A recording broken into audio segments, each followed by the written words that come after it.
제가 어떤 카톡방에 초대를 받았는데요. 이 카톡방은 우리 교단 내에 있는 목사님들 카톡방이었어요. 한 목사님 한 50여 분이 거기 다 모여 있는데, 어떤 방인가 하면 우리 교단을 좀 이렇게 개혁해야 된다.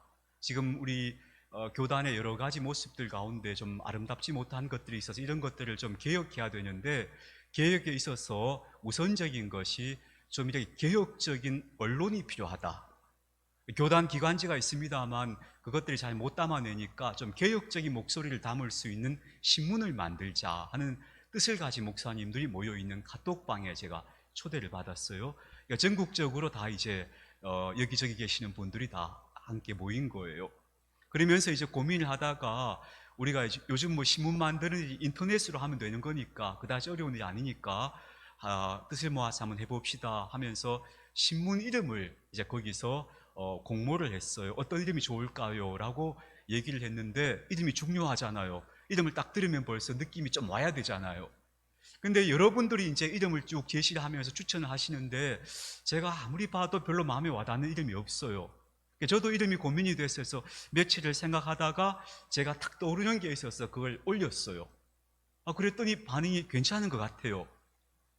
그러니까 이제 여러분들이 거기 올라온 이름들을 다 가지고 우리 투표를 합시다 해서 인터넷상에서 카톡상에 투표가 되거든요. 투표를 했어요.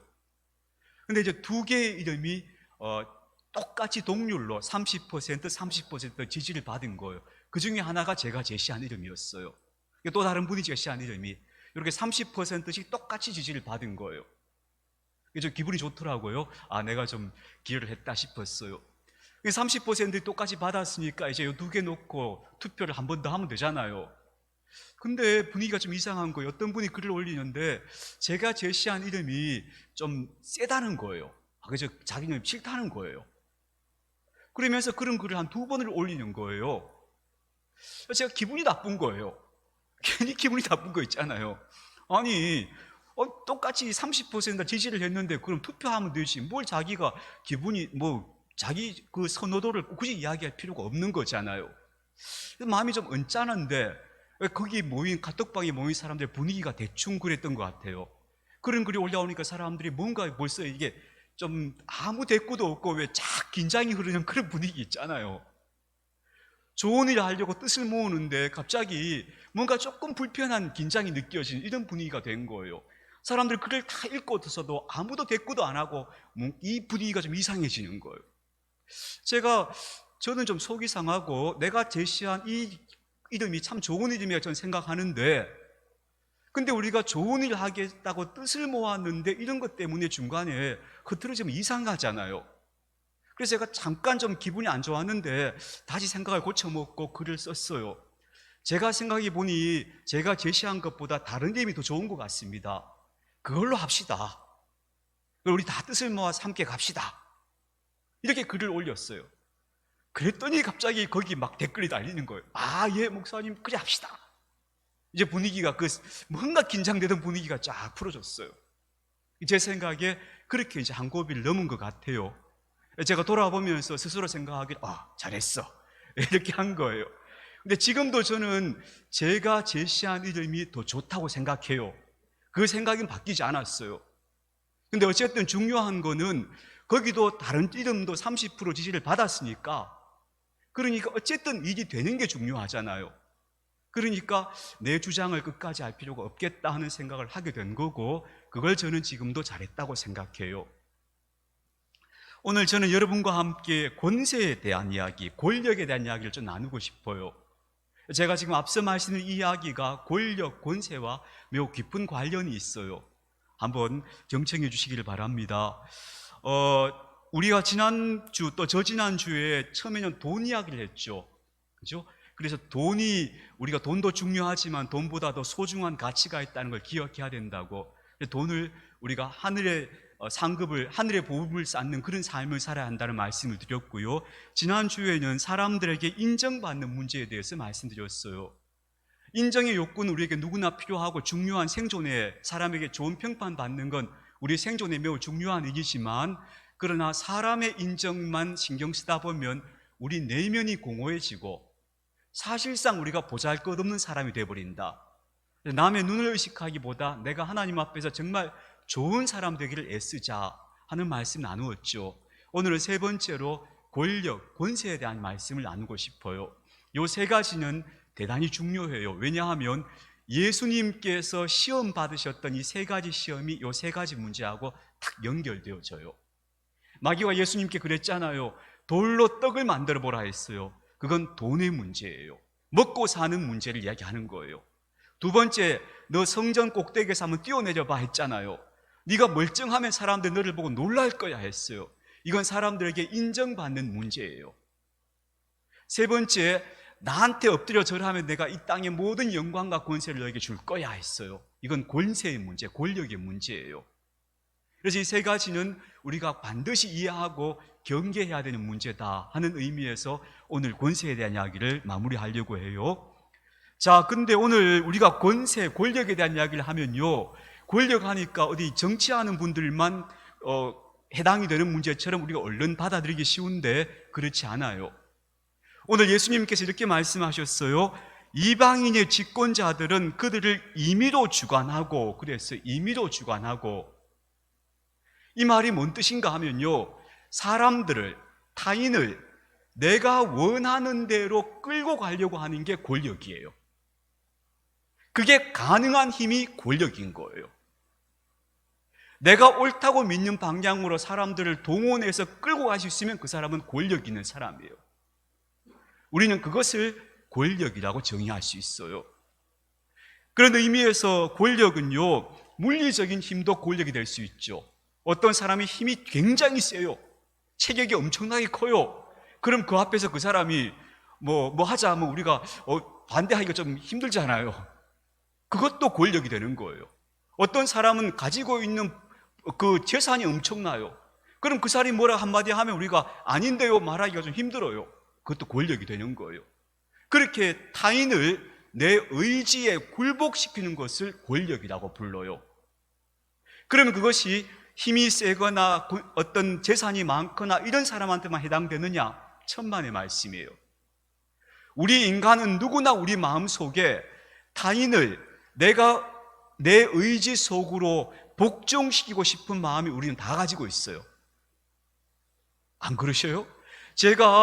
제가 제시한 이름이 사람들에게 인정을 받고 그게 채택되기를 원했던 거, 그게 권력에 대한 의지예요. 내 뜻이 사람들에게 관철되는 거, 그걸 원하는 것을 우리는 권력 의지라고 불러요. 이걸 굉장히 예리하게 분석해낸 사람이 바로 철학자 니체예요. 우리 이름 다 들어봤지 않습니까? 그 니체가 인간의 본능, 인간의 가슴 속에 들어있는 가장 기본적인 본능이 바로 권력 의지라고 규정했어요.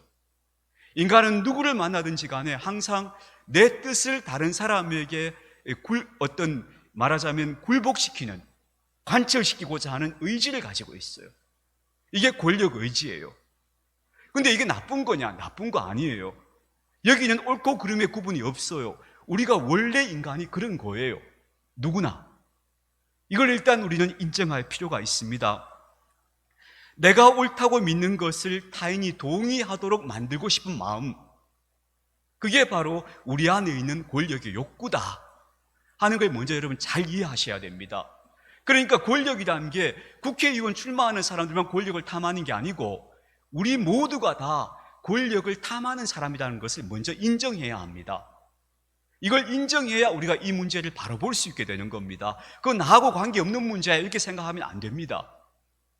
이 권력이 어떻게 작동하는가 하면 여러분 여러 군데서 작동합니다. 심지어 가정에서도 작동합니다.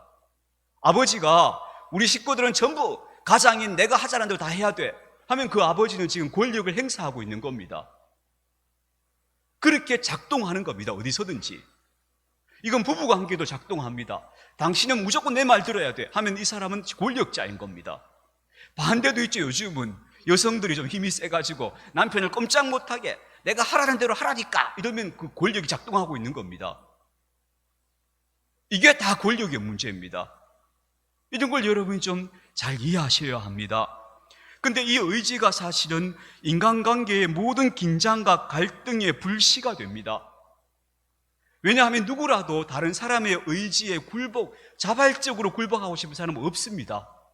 다 저마다 자기 의지가 있습니다. 근데 내가 약하기 때문에 굴복하는 거지, 네 말이 옳아서 굴복하는 게 아닌 경우가 참 많죠. 그러니까 이게 항상 긴장과 갈등의 원인이 되는 겁니다. 여러분, 권력을 잘 보여주는 장면이 이런 겁니다. 우리 왜 군인들 열병식 하는 거 보셨죠? 권력의 속성을 잘 보여주는 게 그거예요. 대통령이나 이런 통수권자가 앞에 서 있습니다.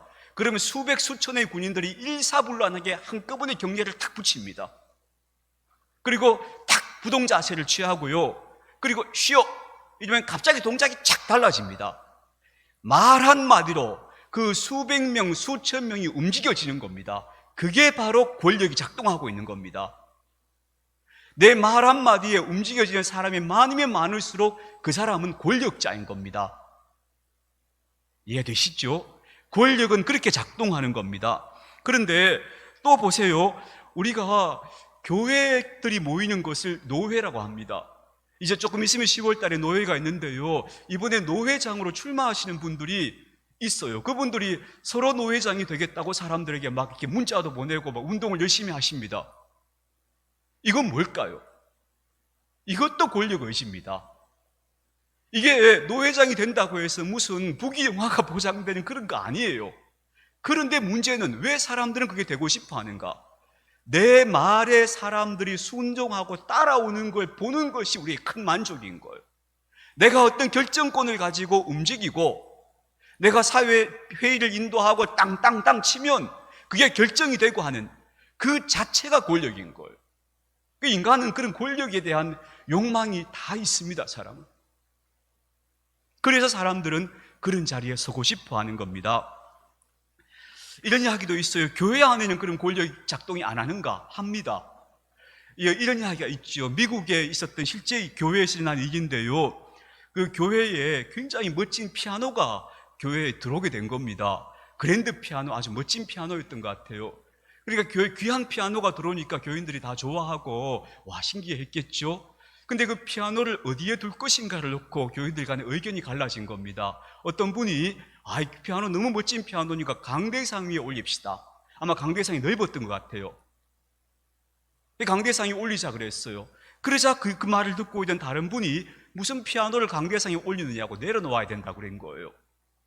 요 두 가지 의견을 가지고 섬에 서로 옥신각신 하다가 이게 폐가 알려져 버렸어요. 나중에 교회가 갈라졌대요, 그것 때문에. 근데 여러분 잘 보세요.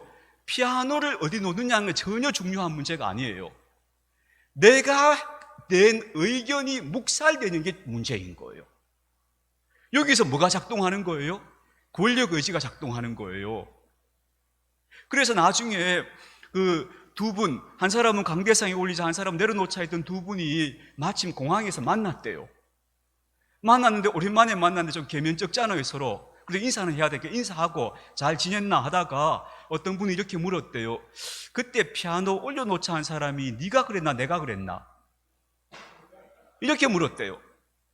그게 아무것도 상관없었던 거예요. 올려놓으라 내려놓으나. 문제는 내가 한 말이 관철되느냐, 네가 한 말이 관철되느냐, 그게 중요했던 거예요. 그게 권력이 작동하는 거예요. 가정에서도 마찬가지예요. 우리는 가정에서도 권력이 작동하는 걸 보고 있습니다. 가족 간에도요. 남편이 주도하려고 할 때도 있고 아내가 남편을 주도하려고 할 때도 있습니다. 혹은 부모가 자녀를 주도하려고 합니다. 주관하려고 합니다. 그게 바로 권력이 작동하는 순간입니다. 이렇게 말하죠. 야, 다 네 잘되라고 하는 거야. 이렇게 말하지만 때로는 그게 부모가 자기 원하는 대로 되기를 원하는 경우도 있습니다. 이 권력이 작동하는 순간입니다. 어쩌면 가장 많은 이혼 사유가 성격 차이라고 하잖아요. 우리나라 이혼 사유의 1번이 성격 차이입니다. 그 성격 차이가 뭘까요? 서로가 서로를 주관하려고 하는 의지가 충돌한 결과 아닐까요? 말하자면 힘과 힘이 충돌한 겁니다. 권력 의지와 권력 의지가 충돌해서 갈등이 생긴 겁니다.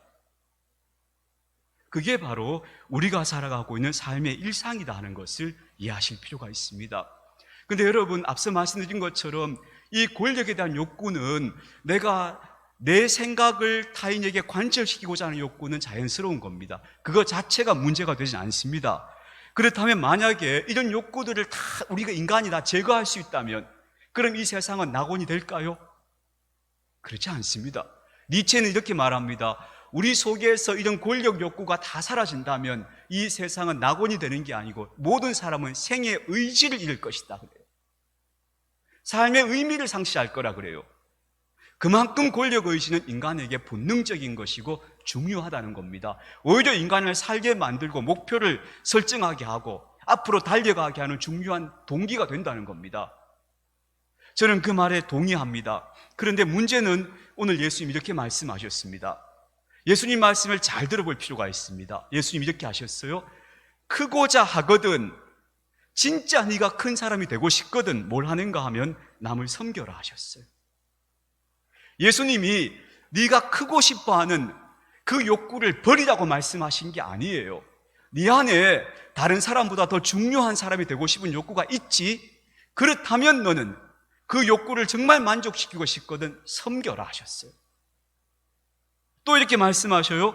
네가 정말로 으뜸되는 사람으로 다른 사람에게 영향력을 끼치는 사람이 되고 싶거든 너 종이 되어라 하셨어요. 예수님은 우리 안에 있는 권력의 욕구를 내려놓으라고 말씀하신 게 아니고 그 욕구가 선한 방향으로 풀어져야 된다고 말씀하신 거예요. 이게 굉장히 중요해요. 우리 안에 본능적인 욕구들이 있어요. 우리는 뭐 음식도 먹어야 되고 뭐 성적인 욕구도 있고 다 있잖아요. 그건 나쁜 거 아니에요. 이걸 어떻게 내가 만족시키느냐, 어떤 방향으로 가느냐가 중요한 거예요. 예수님은 우리 그렇게 말씀하신 거예요. 정말로 큰 사람이 되고 으뜸되는 사람 되고 싶거든 방법을 바꾸라는 거예요. 남을 강요하고 네 의지를 강요하지 말고 섬기는 사람이 되면 너 진짜 큰 사람 된다. 너 진짜 남의 종처럼 네가 서비스를 해주면 네가 진짜 으뜸된다. 그 방법을 예수님 우리한테 가르쳐 주신 거예요. 좋은 방법을. 이게 바로 예수님께서 주신 말씀의 위대함이라고 저는 믿습니다. 욕구 자체가 아닙니다. 내 욕구를 승화시킬 때, 내가 그 욕구를 만족시키고자 하는 방법을 바꿀 때, 그때 우리가 진짜 큰 만족과 큰 기쁨에 이르게 된다는 것을 말씀하시는 거예요. 너 진짜 대접받는 사람 되고 싶어? 그러면 네가 먼저 대접을 해. 너 진짜 남에게 섬김을 받고 싶어? 네가 섬기는 사람이 돼. 으뜸되는 영향력 있는 사람이 되고 싶어? 그럼 종처럼 봉사해. 그럼 그렇게 되는 거야 라고 예수님 말씀하신 거예요. 그래서 저는 예수님 말씀이 정말 위대하다고 생각합니다. 말하자면 요즘 이 말씀이 떠오르더라고요. 흔히 그 나이가 들수록 우리가 입은 닫고 지갑은 열어라 그러잖아요. 그 말이 딱 이 말인 것 같아요. 입을 닫으라는 건 뭐예요? 잔소리하지 말라는 거예요. 이래라 저래라고 내 의견을 고집하지 말라는 거예요. 대신에 지갑을 열라는 건 뭐예요? 베풀라는 거예요. 그러면 자연스럽게 영향력 있는 사람이 된다는 거예요. 그 원리를 지금 예수님께서 말씀하고 있다고 볼 수 있겠습니다.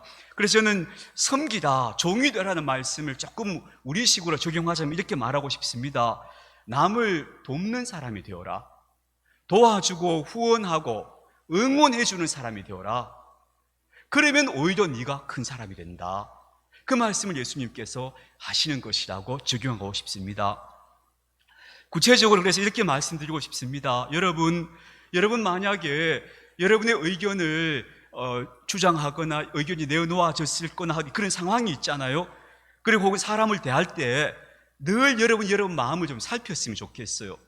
내가 정말 이 사람을 돕고 싶어서 잘하고 싶어서 이 말을 하는 것인지, 아니면 내가 권력 의지가 작동하고 있는 것인지, 내가 다른 사람을 내 영향력 아래 두고 싶은 마음이 있는 건 아닐까, 내가 저 사람이 내 뜻대로 되어야 하는 마음을 고집하고 있는 것은 아닐까, 이걸 여러분 스스로가 살피셔야 합니다. 그건 누구도 모릅니다. 자기 자신만이 압니다. 잘 살펴보면 이해가 됩니다. 알게 됩니다. 그래서 우리가 해야 될 첫 번째 일은요, 내가 권력 의지, 내 마음대로 하고 싶은, 내 뜻대로 하고 싶은 마음이 내 속에서 작동하는 것은 아닌가 하는 것에 대해서 민감해져야 된다는 겁니다. 그래야 우리가 여기서부터 이 잘못된 왜곡으로부터 벗어날 수 있습니다. 이런 경우죠. 나는 사랑한다고 이 사랑의 표현이라고 생각하는데 이게 사랑의 표현이 아니고 지나친 간섭이었구나. 나는 염려한다고 말하는 염려가 아니고 내가 내 고집대로 관철시키고 싶었던 거구나. 그 차이를 분별하셔야 한다는 겁니다. 그렇다고 여러분이 자기 의견도 말하지 않는 그런 사람이 되시라는 의미 아닙니다. 자기 의견을 정확하게 말씀하십시오.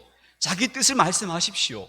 그러나 내 뜻대로 되어야 한다고 고집하지는 마십시오. 그게 내가 권력의지를 내려놓는 사람이 되는 겁니다. 그저 뭐든지 남이 하는 대로 따라갈게요, 이런 사람 되라는 거 절대 아닙니다. 그런 사람은 되면 안 됩니다. 자기 생각을 정확하게 말씀하셔야 됩니다. 다만 그것을 강요하는 사람은 되지 말자는 겁니다. 그게 강요가 되면 권력의지가 작동하고 있는 겁니다. 그렇지 않은지를 여러분이 잘 살피셔야 한다는 겁니다. 두 번째로요, 그렇게 권력의지가 이거 생각보다 내가 이런 권력의지가 내 속에 작동하고 있구나 생각이 되시면 그걸 좀 내려놓으시고 그 다음에 후원하는 사람이 되시기를 바랍니다. 물러서서 밀어주는 사람의 역할을 하시기를 바랍니다. 그게 진짜 큰 사람이 되는 길입니다. 그렇게 우리가 후원하는 사람의 역할을 하게 될 때 그때 진짜 하나님의 역사가 일어납니다. 하나님의 역사가 어떻게 일어나는가 하면 어떤 때 일어나는가 하면 잘 보십시오. 성경에 보시면요, 하나님의 마음에 합한 사람을 하나님이 들어서 일꾼으로 세우셔요. 그 일꾼은 하나같이 이렇게 말합니다. 저는 자격이 없어요. 저는 할 수 없는 사람이에요. 이렇게 말해요.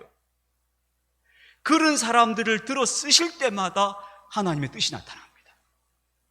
근데 나는 할 수 있어요, 나를 써주세요, 내가 할게요, 이런 사람이 나타나서 하나님의 뜻이 실현되는 경우가 거의 없습니다. 그러니까 항상 내가 내 뜻을 내려놓겠습니다 하는 사람이 일어설 때 하나님의 뜻이 실현되는 거예요. 인간이 자기 뜻을 주장하는 권력 의지를 내려놓을 때 오히려 하나님의 뜻이 실현되는 그런 놀라운 일들이 성경에 되게 많습니다. 우리가 이렇게 생각할 수 있어요. 그러면 내가 할게요 하는 사람이 없으면 그럼 세상이 어떻게 굴러가겠습니까? 라고 말하지만 아닙니다. 자연스럽게 진짜 그 일을 할 사람이 찾아집니다. 그때 진짜 자연스럽게 가장 적합한 사람이 그 자리에 서게 됩니다. 물론 이건 굉장히 이상적인 얘기입니다만 그렇게 되기는 어렵습니다만 우리가 노력해야 한다고 저는 생각합니다. 우리 그리스도인들이 이렇게 내 뜻을, 내 권위를 이렇게 세우려고 하면 그것이 오히려 하나님의 뜻을 가로막게 된다 하는 것을 특별히 저 같은 목회자들이 굉장히 생각해야겠죠. 정리해 보겠습니다. 그 넷플릭스라고 하는 여러분 그 사이트 아시죠? 영화 보는 사이트 있지 않습니까? 재미있는 영화 되게 많잖아요. 그 중에 제가 여러분에게 꼭 권하고 싶은 영화가 하나 있는데 어른 김장하라는 영화가 있습니다. 다큐멘터리 영화입니다. 어른 김장하라는 영화가 있습니다. 이분이 한의사입니다. 한의사로 평생을 사시던 어른인데 지금도 생존해 계십니다. 그분이 살아온 삶을 비추는 다큐멘터리입니다. 근데 이분이 정말 감동적입니다. 그걸 보면 이분이 살아온 삶에 정말 감추어진 많은 선행들이 거기 나오는데 정말 감동을 주는 건 그분의 태도입니다. 그분이 어느 자리를 가면 항상 말석이 않는다는 거예요. 그런데 그분이 일부러 그러는 게 아니에요. 자기를 내세우지 않은 태도가 이미 몸에 배어 있는 거예요. 그런 식으로 이분이 일관되게 삶을 사셨는데 그래서 자기가 한 선행이나 자기가 한 일들이 하나도 알려지는 걸 원하지 않으셨어요. 근데 역설적으로 그 이야기가 지금 넷플릭스를 통해 전 세계에 지금 알려지고 있는 겁니다. 그게 굉장히 역설이에요. 그렇게 낮게 자기 자신을 낮춘 사람이 오히려 진짜 저런 어른이 너무 훌륭하다, 존경스럽다 하는 이름을 얻고 있는 겁니다. 참 역설이죠. 여러분, 제가 앞서 말씀드렸던 그 제 경험도 마찬가지입니다. 제가 그래요. 제가 제시한 이름보다 그 이름이 더 좋네요 하고 제 뜻을 꺾을 때 제 안에서 꿈틀꿈틀거리는 마음이 있었습니다. 그 순간이지만, 내가 내 주장을 철회하고 당신 주장이 옳습니다 하고 말하는 순간에 제가 그 하나의 허들을 뛰어넘어야 되는 그런 마음을 느꼈습니다. 근데 여러분, 그렇게 하고 나니까 제 스스로가 어떤 느낌이 드는가 하면 아까 말씀드린 것처럼 잘했어. 그리고 제가 조금 잘한 것 같은 느낌이 들었습니다. 여러분, 이것은 우리 속에서 자꾸 연습되어야 한다고 생각합니다. 혹시 여러분이 남편한테 잔소리하고 싶을 때 이게 정말 저 사람 잘 되다고 하는 이야기인지 아니면 내가 내 뜻을 관철시키고 싶은 건지 한 번쯤은 생각해 보시기 바랍니다. 이런 생각들을 자꾸 하다 보면 우리가 권력 의지가 아니고 진짜 아름다운 어떤 태도를 갖는 사람이 되어갈 겁니다.